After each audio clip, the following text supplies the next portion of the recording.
L'été, s'il nous faut des chansons joyeuses pour faire la fête, on a aussi besoin de refrains plus doux, plus romantiques pour se rencontrer et s'aimer. Au milieu des années 80, au moment des slows dans les soirées, la jeunesse s'est enlacée sur le tube d'Elsa, T'en vas pas. Elle est venue me raconter l'histoire de cette chanson. J'en ai de la chance. C'est un piano magique. Quand on joue la chanson, la chanteuse elle arrive. C'est beau, hein? T'en vas pas, si tu l'aimes, t'en vas pas. Papa, si tu l'aimes, dis-lui qu'elle est la femme de ta vie, vie, vie. Papa, ne t'en vas pas, on peut pas vivre sans toi. T'en vas pas au bout de la nuit. Nuit, tu me fais peur. Nuit, tu n'en finis pas. Comme un voleur, il est parti sans moi. On n'ira plus au ciné tous les trois. Nuit, tu me fais peur. Nuit, tu n'en finis pas. Comme un voleur, il est parti sans moi. Papa, si tu pensais un peu à moi. Avec plus d'1 million d'exemplaires vendus, T'en vas pas est la sensation de l'année 1986. À tout juste 13 ans, Elsa s'empare du sommet du top 50. Pourtant, cet immense succès aurait pu rester bien plus confidentiel. Au départ, cette chanson se destinait davantage aux salles obscures qu'aux hit parades. La carrière de la jeune Elsa démarre alors qu'elle n'a que 7 ans. Et c'est d'abord en tant qu'actrice que le public la découvre.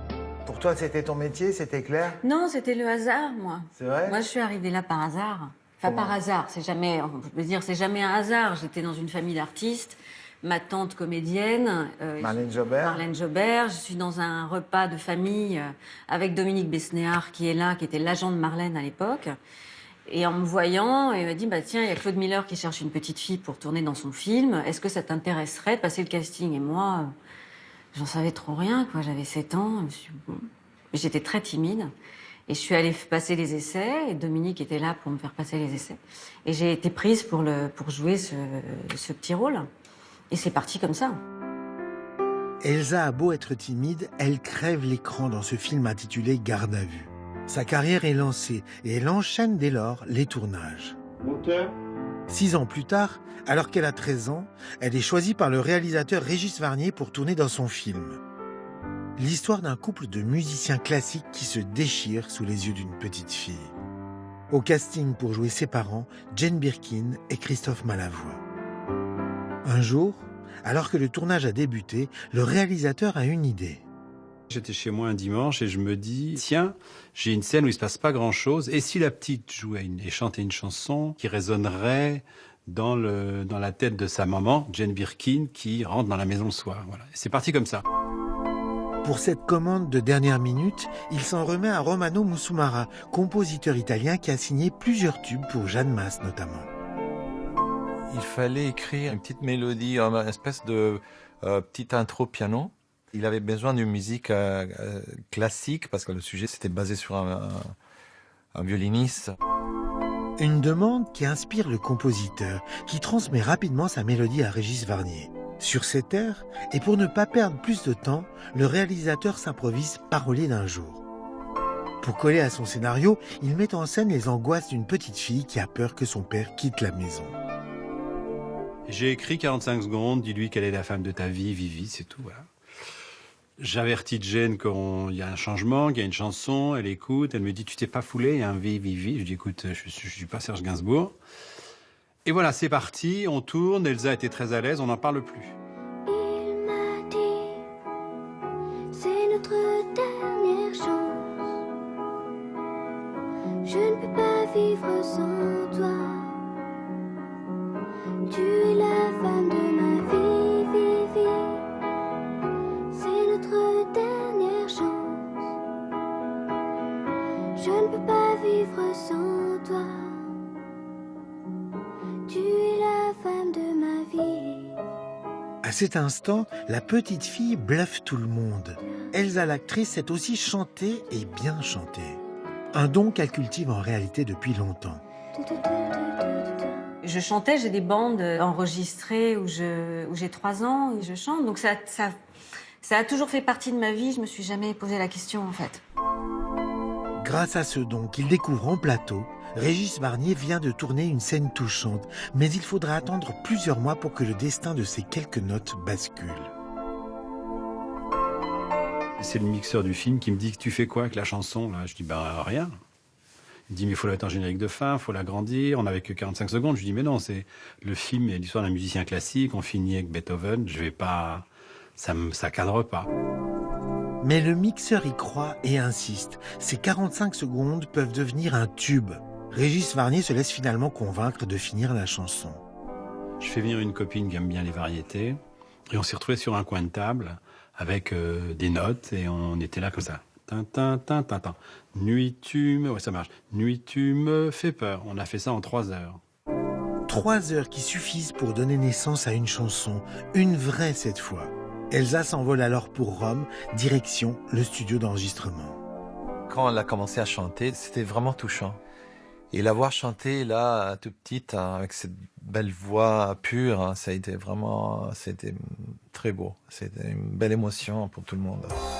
Le titre à peine dévoilé, la France entière s'éprend de cette chanson et de cette petite fille qui l'interprète. Elsa, l'apprentie chanteuse, se retrouve propulsée en tête des ventes face à une concurrence au registre bien différent.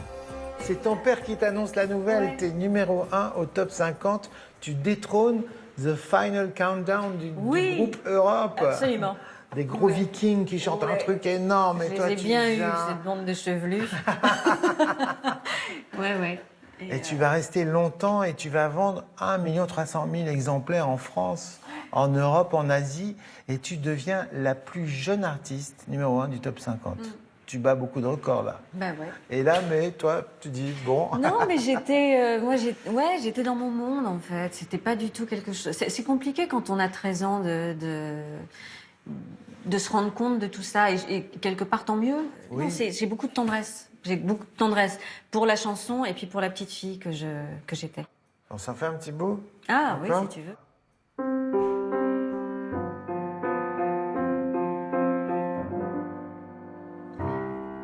Nuit, tu me fais peur. Nuit, tu n'en finis pas. Comme un voleur, il est parti sans moi. On n'ira plus au ciné tous les 3. Nuit, tu me fais peur. Nuit, tu n'en finis pas. Comme un voleur, il est parti sans moi. Papa, si tu pensais un peu à moi. Merci Elsa. Merci beaucoup, André. Finalement, il n'y a pas de hasard dans la vie. Chanter, pour Elsa, c'était inné. Et elle va continuer à le faire d'ailleurs. 2 ans plus tard, c'est de nouveau avec un slow inoubliable qu'elle va faire danser toute sa génération. Je suis sûr que vous vous souvenez tous de son fameux roman d'amitié en duo avec l'américain Glenn Medeiros. Un roman d'amitié qui s'élance comme un oiseau, pas une histoire d'amour vacances qui finit dans l'eau. C'est un long roman d'amitié qui commence entre nous deux, magique adolescence où tout est un jeu. Quand tu prends ma main, tout va bien. Fais comme tu veux, mais ne dis rien. Oh, oh, oh.